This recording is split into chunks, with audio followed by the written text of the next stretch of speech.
বস, বাংলাদেশের তিনটে ঈদের ছবির অর্থাৎ বরবাদ, জঙ্গলি এবং দাগি, এই তিনটে ছবির টিজার ড্রপ করা হয়ে গেছে। এই কারণে আমি ওয়েট করছিলাম যে তিনটে টিজার আসুক, একটু টাইম নিই, তারপর আমরা এই টিজারের কম্প্যারিজন ভিডিও করব।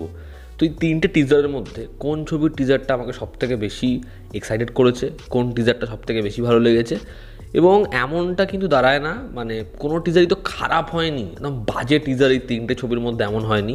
ফলে একটা একদমই খারাপ হবে, আমার এক্সপেকটেশন জিরো এরকম নয়। ঠিক আছে, তো চলো আজকের ভিডিও শুরু করা যাক।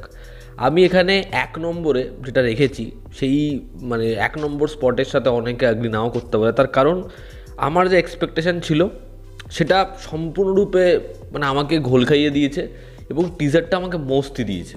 আমি টিজারটা দেখেছি, আমার সেই লেভেলের মস্তি লেগেছে। সেটা হচ্ছে জঙ্গলির টিজার। মানে আমি সব থেকে এগিয়ে রাখবো জঙ্গলিকে, তার কারণ জঙ্গলির থেকে যা এক্সপেকটেশন ছিল তার থেকে টিজার ওয়াইজ সেটা অনেক বেটার।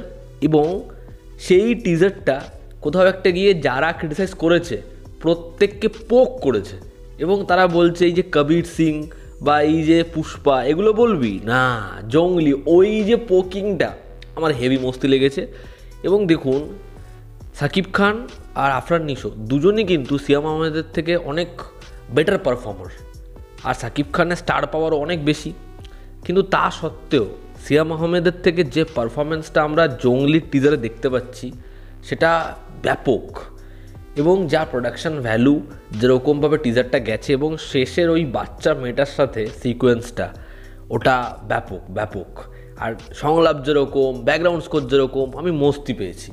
তো জঙ্গলির টিজারটা এই যতগুলো টিজার ড্রপ করা হয়েছে সব থেকে বেশি আমাকে মস্তি দিতে পেরেছে। তো টিজার ওয়াইজ আমি কিন্তু সিনেমা কেমন হবে, কোন ছবি বেশি কামাবে কম কামাবে এসবে যাচ্ছি না, ওগুলো তো পরের বিষয়। ব্যবসার বাণিজ্যে আমি সবসময় ঢুকতে পছন্দ করি না। তো 1 নম্বরে আমাকে সবথেকে বেশি যেটা মস্তি দিয়েছে সেটা হচ্ছে জঙ্গলির টিজার। এবার সেকেন্ড পজিশনে কোনটা, সেটা হচ্ছে বরবাদ। আসলে খুব পরিষ্কার বিষয় হচ্ছে বরবাদ আর জঙ্গলি দুটো টিজারই আমার খুব পছন্দ হয়েছে। জঙ্গলি হয়তো খুব সামান্য মার্জিনেই বরবাদের থেকে এগিয়ে আমার কাছে, কারণ দুটো টিজারই খুব নেক টু নেক হয়েছে, দুটো টিজারই আমার বেশ পছন্দ হয়েছে। এবার একটা বিষয় হচ্ছে যে আমি এই কথাটা বলছি মানে যে অ্যানিমালের পুরোপুরি একটা ছাপ রয়েছে, তার মানে কিন্তু এটা নয় যে আমি এই টিজারটাকে খারাপ বলছি। আমি কিন্তু বারবার পরিচালকের ওই যে স্টেটমেন্টটা যে হ্যাঁ অ্যানিমাল আমাকে ইন্সপায়ার করেছে এবং সেটা পুরো গোটা ছবির মধ্যে রয়েছে, কিন্তু আমি ছবিটা খেটে বানিয়েছি, এই স্টেটমেন্টটা কিন্তু আমি বারবার প্রশংসা করেছি, পরিচালক এটা স্বীকার করেছেন, এটাকে আমি অ্যাপ্রিসিয়েট করছি। এই যে অ্যানিমালের থেকে ইন্সপিরেশন এবং তারপরে যদি ছবিটা ধরিয়ে দিত বা টিজারটা দেখে মনে হচ্ছে কম দামি মাল, তাহলে কিন্তু আমি ক্রিটিসাইজই করতাম। আমি কিন্তু ক্রিটিসাইজ করছি না সেদিকে, আমার টিজারটা ভালো লেগেছে, আমি সেটা বারংবার বলছি। এবং যেটা সত্যি যে ইন্সপিরেশনটা সেটাও বলছি, তার মানে কিন্তু এটা দাঁড়ায় না যে টিজারটা খারাপ টিজার।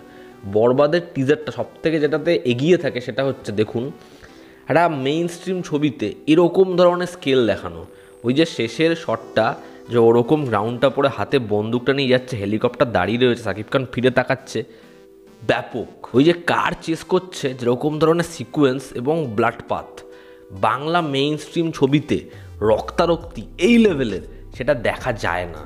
এবং এখানে সেটার উপরে জোর দেওয়া হয়েছে, সাকিব খানের ক্যারেক্টারটাকে যেরকম ম্যাডনেসে ঠাসা বানানো হয়েছে সেটা দেখার জন্য আমি এক্সাইটেড। ওদের লাস্ট যে গানটা, সেই গানটাও বেশ ভালো ছিল। আর ইধিকা পালের সাথে সাকিব খানের কেমিস্ট্রি খুব ভালো ওয়ার্ক করছে। উল্টো দিকে জিউ সেনগুপ্ত ভিলেন, সে ফাটিয়ে কাজ করবে। এবং যে প্লটটা আমি এর আগের গানটাতে অনুমান করছি, যদি সেটা হয় তাহলে বাংলাদেশের অডিয়েন্স বিভৎস মস্তি পাবে। সেটা হচ্ছে যে এই সাকিব খানের ক্যারেক্টার, সে দানব থাকবে, তার মধ্যে এভিলনেস থাকবে, তবে সে হয়তো এই মেয়েটার ইনোসেন্সের প্রেমে পড়ে আস্তে আস্তে সে চেঞ্জ হয়ে যাবে। এবং যখন কমপ্লিটলি চেঞ্জ হয়ে যাবে তখন মেয়েটা টুইস্ট আনবে, মেয়েটা বিট্রে করবে এবং মেয়েটার একটা উদ্দেশ্য থাকবে। এবার তার যে রুদ্র রূপ, এবং সেই সময় যিশু অ্যাট্যাক করবে, আমার মনে হচ্ছে এরকম হতে পারে প্লটটা। তখন এই ক্যারেক্টারটা কী ফেস করবে এবং তার যে শয়তানি সেটা কোন লেভেলে পৌঁছাবে সেটা নিয়েই হবে বরবাদ। তো এরকম যদি একটা প্লট হয় তাহলে কিন্তু অডিয়েন্স মজা পেতে চলেছে বস, এবং ছবিটা তখন বক্স অফিসে খুব ভালো কালেকশন করবে। তো আমার যে কারণে বরবাদ নিয়ে এক্সপেকটেশন ভীষণ রয়েছে। সাকিব খানকে দেখতে ভালো লাগছে, সাকিব খান ভালো পারফর্মার, তাকে খালি ভালো ক্যারেক্টার দিতে হবে। এবার আমরা কথা বলবো হচ্ছে দাগির টিজার। দাগির টিজার আমার কাছে 3 নম্বর পজিশানে। তার মানে কিন্তু এটা নয় যে দাগির টিজারটা খারাপ হয়েছে। দাগির টিজারটা যে এক্সপেকটেশনটা আমার কাছে তৈরি করেছিল তার অ্যানাউন্সমেন্ট টিজার দিয়ে, সেটা টিজারটা ফুলফিল করতে পারেনি। এবং টিজারটা ওই যে হাই পাঞ্চটা, ওই যে ভলিউমটা ক্রিয়েট করতে হয়, ওটা ক্রিয়েট করতে ব্যর্থ হয়েছে বলে আমার মনে হয়। তবে সেখানে কিন্তু আফরান নিশোর দিক থেকে কোনো খামতি নেই। কেন? তার কারণ হচ্ছে এই টিজারে তার মোনোলগ, তার পারফরমেন্স, তার যেরকম চোখের চাউনি, সেগুলো এই টিজারটাকে সব থেকে বেশি এগিয়ে রাখে। এই টিজারটা হয়নি খুব ভালো, আমার খুব ভালো লাগেনি, বাট আফরান নিশোর যে ইন্টেন্স পারফরমেন্স সেটা দেখার জন্য আমি এক্সাইটেড। তার কারণ নিশো একজন ঘ্যামা পারফর্মার।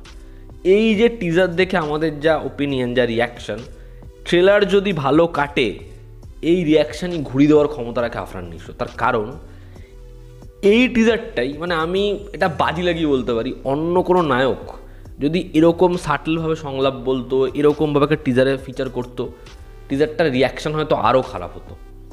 খালি আফরান নিশোর ওই ক্ষমতাটা আছে যে একটা ফ্ল্যাট স্ক্রিপ্ট, গল্পের মধ্যে কিছু নেই, খুব ধীম গতিতে ছবি চলছে, তার ওই অরা, তার ওই পারফরমেন্স দিয়ে মালটা বের করে দেবে।